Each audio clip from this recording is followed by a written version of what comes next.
Hey guys, welcome back to Midwest Long Range. Today we are back at the bench. You got it. It is BS at the bench time. We have a couple of topics. We're a little bit more formatted this time, so maybe we can stay on a topic and get things figured out. But so, hang on. Here's an intro.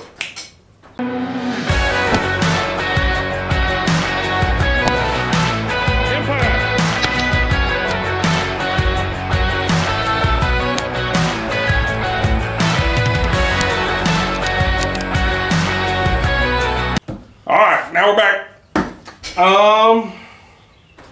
Yeah, we got topics. Topics. We're formatted. I feel professional. Professional. Fucking professional. Damn, I'm gonna have to edit that. I make so much work for myself. Alright, so as the thumbnail no doubtably probably says, do you clean your Precision 22? I do. Do you? Probably not as well as you do, but I do clean it. You know, it's amateur hour. Amateur hour.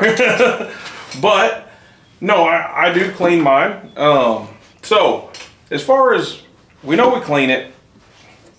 Let's just talk about that. There's a lot of, you get out there outside of the Precision 22 competition area.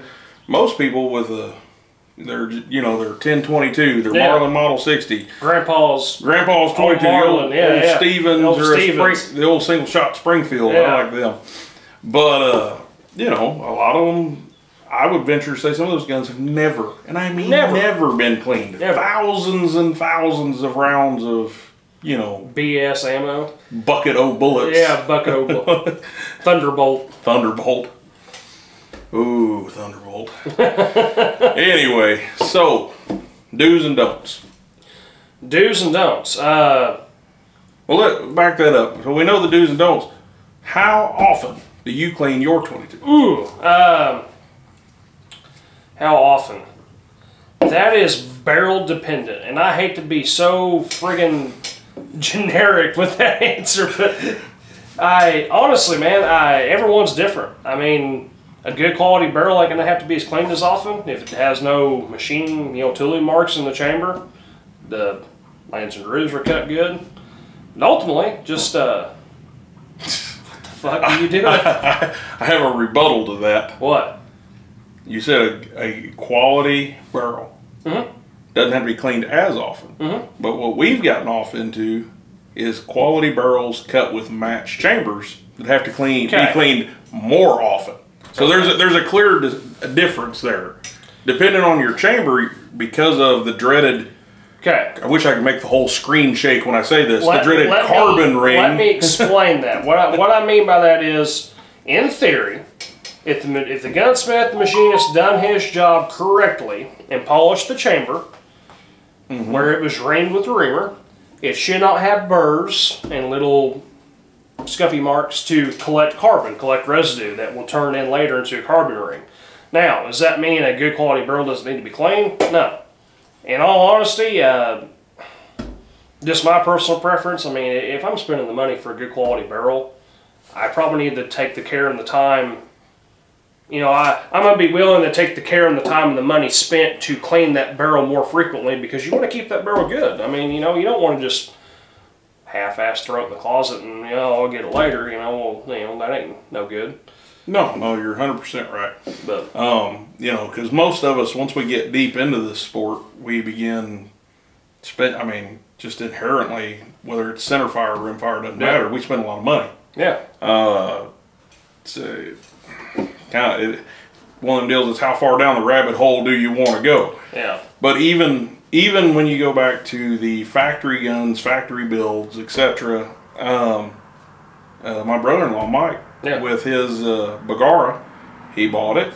The gun shot well, but the gun had a carbon ring in it. Yeah, it did. And because the gun hadn't been cleaned, so we cleaned it. The gun really started to perform at that point. So let's get back to how often. If, like, for me, I'm on a match schedule. So with that being said, I know I'm going to have a certain amount of practice. I know I'm going to have a certain amount of fouling, sight in, etc. Yep. And a match. I'm not really going on a round count anymore. Yeah. The day or two leading up to a match, I clean the barrel and I foul it back in. Yeah, that's a good practice to have. I probably put 20 to 30 rounds of fouling and just re-zero. Yeah. To make sure everything's kosher. But in general, I try to be, I don't want to wait any longer than a brick. Yeah. 500 rounds to clean my gun. And that's kind of average, I would say. At least in my experience, like this barrel here, that IBI 12 twist. I ain't had the gun long enough to really know exactly what it does fouled, or how long it takes to develop a carbon ring. But I will say I let it go for about 700 rounds, and by the time I got to that, it was not happy. Not happy. Not happy. Well, my Voodoo, when I first got my Voodoo in, I think I was probably 600-ish rounds in, and I was trying to push it though. I wanted to see how far I could go. I was somewhere between 600 and 700 rounds, and it was shooting like a Voodoo does at 50 yards. And I went to 100 yards and I missed. And I'm like, well, what's going on here? I don't know what's going on. And I came back to 50 yards, put it back on paper, and I shot a group. I'm like, okay, that's not bad. And I shot another group, and it got bigger. And I shot another group, and I'm like, oh, and I freaked out. I freaked out a little bit. I'm like, oh, God, my really expensive gun is shooting terrible. What has happened? And sure enough, it was a carbon ring. Well, I think you come over, and we, at the time, I didn't have a bore scope. So earlier today, we filmed, I don't know, I'm not real sure what order all this is being released to you guys, but we filmed the KYL rack deal for the shooting 7 targets. And we broke out the test long bore scope and checked the DIY CZ one match with 150-ish, 150 rounds on it. And then yours is 2 matches right around 250, 300, somewhere in there. So that was all today. So that's, the topic's carrying on. But, I may not clean it immediately after the match. I may shoot a little while into the week on that. But before I go to a match, my gun gets cleaned. Because after seeing what the carbon ring was capable of disrupting, you don't want it happening to you during the match. Oh no, and it happens fast. Like when things go south, they go south in a hurry. It's like flipping on a friggin' switch, man. You might as well put that thing in the case and take your butt to the house. Either that or turn RO. You better go find a match director. Hey, I'll give you a hand. And to kind of further explain, like I said, dude, to me, how often do you do it? And this is a hot topic, and always has been, always will be, because everyone's got their own opinion. There's always what you shouldn't do, and this guy's going to do it, and then this guy says, oh no, you can, and whatever else. But personally, I get a barrel, get a new gun, whatever. I really don't pay attention to it until I get at least a brick ammo in it. Oh, God. Because, and that's another topic, break-in. Do I really think a 22 has a break-in period? Maybe. I buy in more to the seasoning. Fouling it in. The only thing I've ever really heard from a reliable source is I heard of a shooter, built him a Rimex. He sent it to the Lapua Test Center in, I believe, Arizona. And they asked him how many rounds is on the barrel. And he said, oh, I just built that, maybe a brick, maybe like 100, 200 rounds. And they said, oh, we're going to box up, send it back to you, because we don't even going to jack with testing until we get at least 500 on it. I'm like, oh, well, okay, so at least a brick. All right, so sorry about that. We had to take a little pause, got some lunch, and he got the Baja Blast. Baja Blast! And we're back. So we were talking about the fact that Lapua didn't want to test that gun even until it had 500 rounds. And we all heard this secondhand, though, right? Yeah. It wasn't like we were with Lapua. Exactly. Whether or not that was actually the case, but just that's the first time I'd really ever heard somebody from a legitimate source that they spit out a number. What do they consider a 22 LR barrel being broke in? With that being said, personally, I I'll typically shoot a right around and brick ammo through it, zero the gun, get my dope, do some accuracy testing, maybe some lot testing, what have you. And then typically after that brick, I will clean it really good if I didn't have to before. May even happen before then. You know, 250, 300, accuracy starts to fall off. But after that initial first cleaning, I really try to pay attention to how many rounds can I go before accuracy starts to degrade. And where I see that, make note of it. And I try not to let the barrel go. Say if it shows accuracy falling at 350, well then I'm probably only going to put about 300 on it and then clean it. Yeah. Yeah. So with that being said, what gear? What do you use? Yet again, there's going to be all kinds of opinions on this. I have tried since, well, first and foremost, cleaners. You use CLP, don't you? No, CLR. CLR. CLR, which is kind of a controversial deal. I've used it for a long time on suppressors, muzzle brakes, barrels. Yep, C4 carbon remover. I'd never use it on a chromoly barrel because of the high carbon content, and that's just it. It's CLR. It's calcium lime and rust remover. It's an acid that's going to attack those impurities. Yeah. I've even heard guys spraying brake clean down a barrel. Yeah, and then I've used that too. Brake clean, fuel injector cleaner. Honestly, anything that's designed in a lab is a chemical to attack carbon. Now, with that being said, I don't recommend anybody taking CLR down their barrel because I do it, but I'm not saying you should. I've had good results with it. The safe choice? The safe choice. Or Vortec. Vortec. I know a bunch of us use it. I know I've seen you use it. Yeah. I use it. The bottle is nice and easy just to pack around the pickup and take to a match if I need it in an emergency. So here's a big question on gear.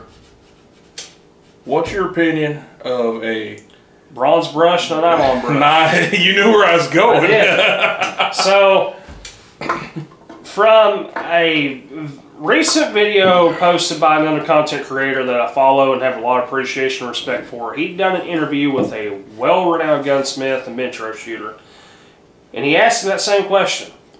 And the answer to that was, he uses a bronze brush every time he cleans and has forever, and he explained why he does and why he didn't think it was detrimental to the barrel, you know, going to tear it up. And he had a valid point. The point of it is after so long on a center fire barrel, you're going to get fire cracking in the throat. You know, if you look at it at the bore scope, it looks like dry lake bed. You know, kind of cracks, puddles up. Anyway, he said that when you have fire cracking excessively, rounds, you know, on the barrel, a bronze brush has enough mechanical leverage to peel those flakes.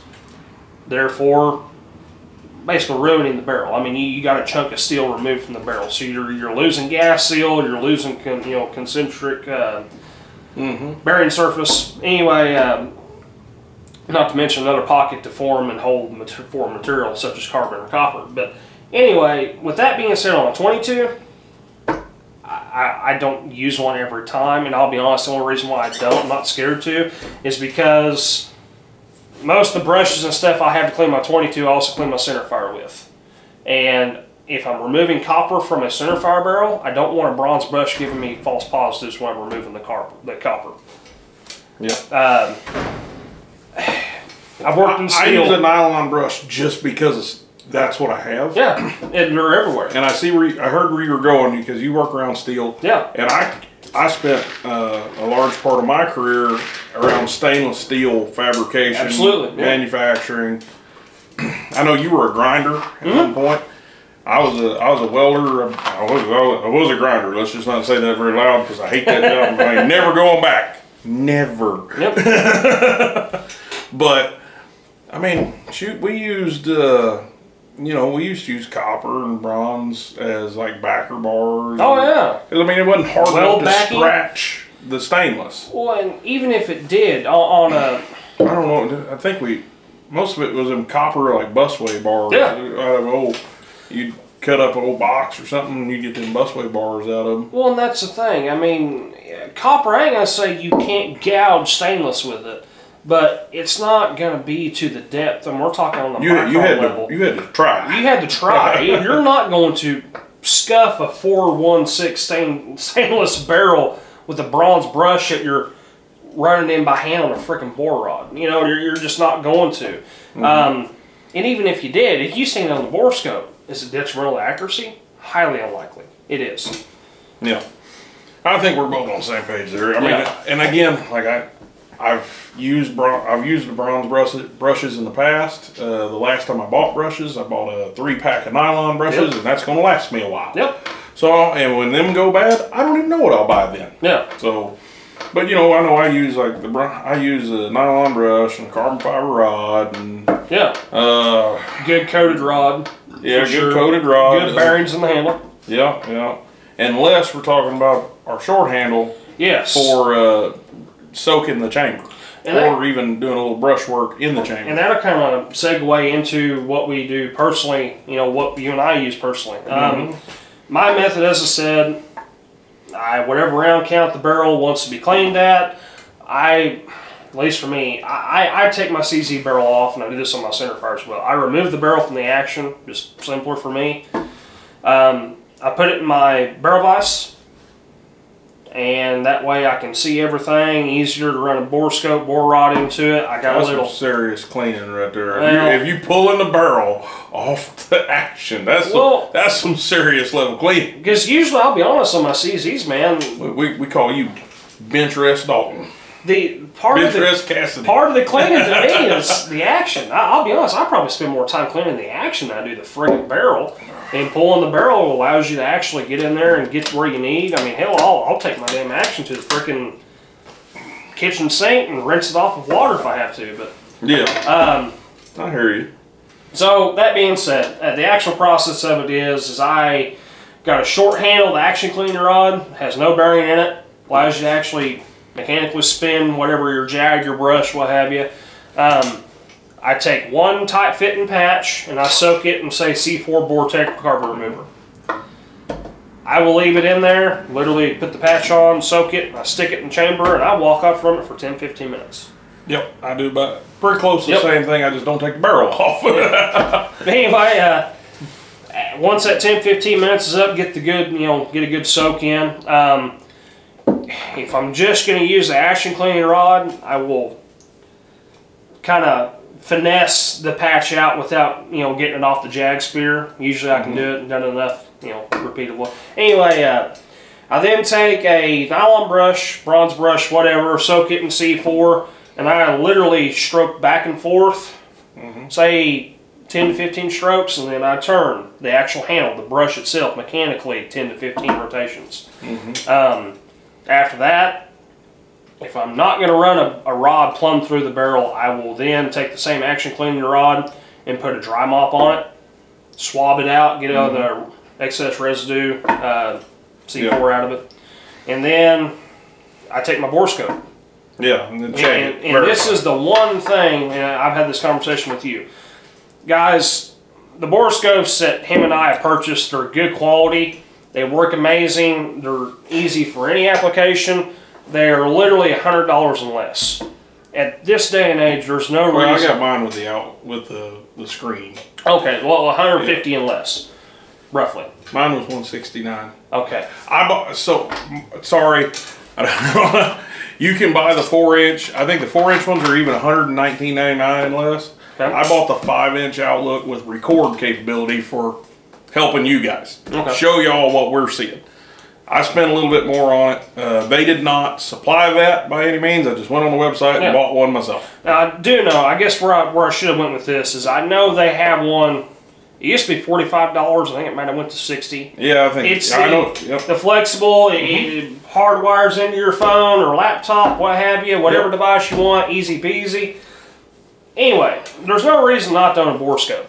No, and with that being said, it's so important to me because you don't know if the barrel's clean until you look. I mean, now, we're going to go over our limits. Okay. we've had one more topic we want to talk about. I think we can only just kind of segue into it, okay. Get it going. Maybe tease them a little bit, and maybe we'll hash it out even longer so later. But okay. So we talked about a little bit about cleaning. What about? I know another hot topic right now. You brought it up earlier. You want to talk about it? Barrel length. Oh, barrel length. Precision 22 barrel length. And just to keep everybody up to date, we do have some videos coming on cleaning. I'm not just cutting him off. Yeah. We had a couple topics we want to cover. So, barrel length. On that. What are you running? 22. 22 inch. If I could have went longer, I would have. Yep. That one right there is 20 and a half. That's factory. So the standard barrel lengths in precision rimfire are 16, 18, 20, 22, 24. I'd say 18 to 22 is 99% of it. But I mean, I think we still see some of the CZ guys. 16s, they show up. With that being said, you know, we get back to that old argument. How much barrel do you need to get a full powder burn? Yeah. Okay, well, fine. We can go down that road. 16 inches is probably sufficient. Probably, yeah. 18 inches is probably better. Yep. 20, we're flirting with, you know, we're powder burns over and done with. Yeah. Now, like, you know, my Voodoo was a 22 inch. Yep. It's gone right now, getting some work done. Yep. When it comes back this week, that gun will have a 24 inch barrel on it. So I've had a lot of questions on why. I know from my perspective, and I know, man, you've talked about this a lot. If nothing else, my centerfire PRS gun is a 24 inch barrel. Yep.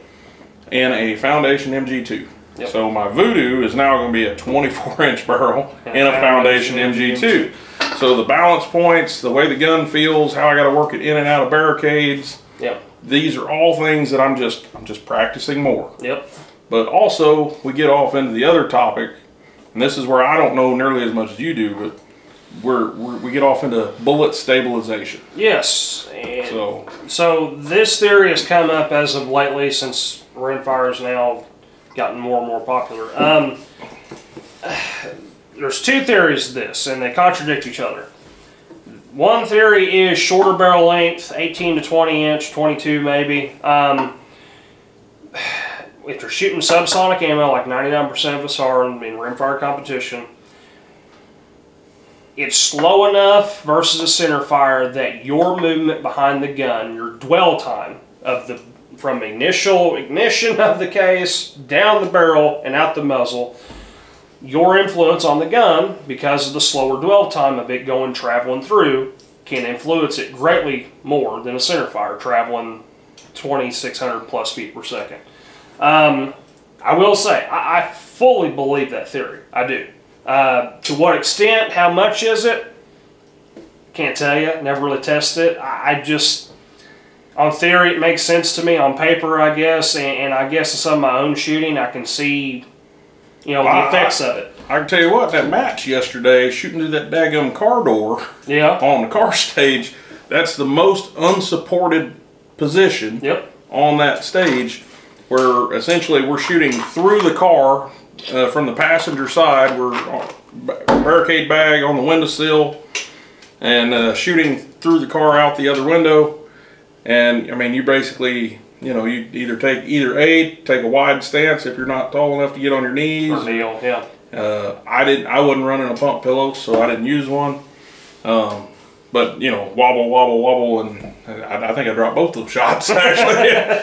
I did real good. I was impact, nothing, impact. Well, and that's been the argument as of lately. Is, you know, you don't have the recoil of a centerfire gun with the 22, but it's just as important, if not maybe more, to have good recoil management and fundamentals because of the dwell time of the bullet. Mm-hmm. Like I said, not discrediting that, I fully believe it. But my caveat to that is, I'm not going to say I'm the best shooter in the world. I'm not, never will claim to be. But to me, if I'm going to take this sport serious, I'm going to do all I can do to be as good as I can be. I want my fundamentals to be solid to begin with. If I'm having trouble where I can't even lay prone and get a good 50-yard zero or shoot that KYO rack like we did today, then I need to take a step back and realize it's probably not the effects of my barrel length, it's the effects of me not driving the gun right. Yeah. Now, so it seems to be a lot of different trains of thought in barrel length. Yep. I mean, if we talk about, me and you are both on the same page. We want to go long. Yeah. But, you know, I've talked with several other shooters, some really well-known guys, and, you know, for them, anything over 20 inches is, they think we're just wasted time. Yeah, and where, I'll be honest, the other contradiction to that theory I just spoke of, the other side of it, the flip side, is lately there's been talk about stabilization of the bullet. Where forever your bench rest shooters always had these. I mean, look at the Winchester 52D. Most of them are 26, 28-inch barrels, and they set world records with those guns for years. Shoot, one of the best shooting guns that I have access to is a CZ Bruno. Yeah. A 26-inch barrel. Yep. And at 100 yards, that thing hammers. Yep. And that's the thing. On paper, yet again, can't say that I know the science and the ins and outs of it and can prove it, but the theory is the longer barrel, you get a more efficient powder burn, better gas seal, and better stabilization of the bullet because you're traveling through more rifled barrel. Mm-hmm. And don't the Olympic silhouette shooters, aren't they shooting like pretty long barrels? Yeah, I don't know off the top of my head, but yeah. Yeah, don't quote me on any of that. That's my mouth running faster than my brain is. But the whole theory of it is better stabilization, better powder burn, and what that translates to is, what I understand, it's got more to do with you burnt the powder, you got the efficient powder burn, now the bullet is traveling its own propulsion and pressure. Yeah. And it's actually going to come to a point of certain barrel length where the bullet is going to slow down because of the friction and the bearing surface of it. And the effects of that most guys are seeing when they test this, like I said, more efficient velocity numbers, more stabilization. It's not as picky in the wind. The wind doesn't affect it as much because it's more stable. Now, and that right there, with that being said, that theory versus the theory of dwell time seems to be where people butt heads. Mm-hmm. What side of the fence do you want to go on? Do you want to get more efficient powder burn and better stabilization in the wind? Or do you want to have a buffer for your fundamentals and driving the rifle because you're not creating a longer dwell time?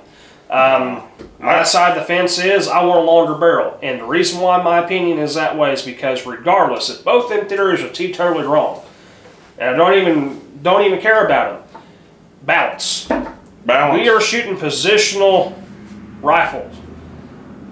Balance is everything. If you don't have a balanced gun, if you got a rear-heavy gun, you are fighting it all day long. And I don't care. Well, I mean, those two rifles are a testament to that. Yeah. I mean, not only are we running longer barrels, heavy barrels, but because in just the nature of rimfire, we can only get, the barrel's only going to be so heavy out there, at least out of these factory CZ actions.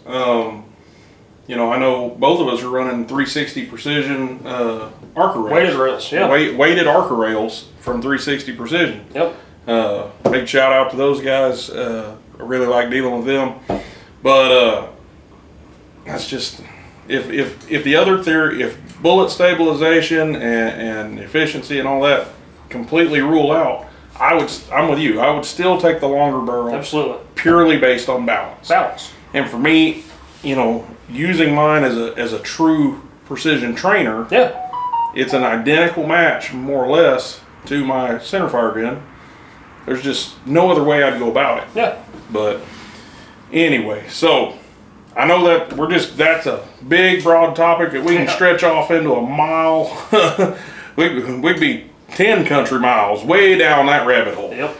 But I think, you know, we've talked about cleaning today. We talked a little bit about barrel length. I think we'll bring barrel length and also barrel twist back at another day. We'll talk about all that.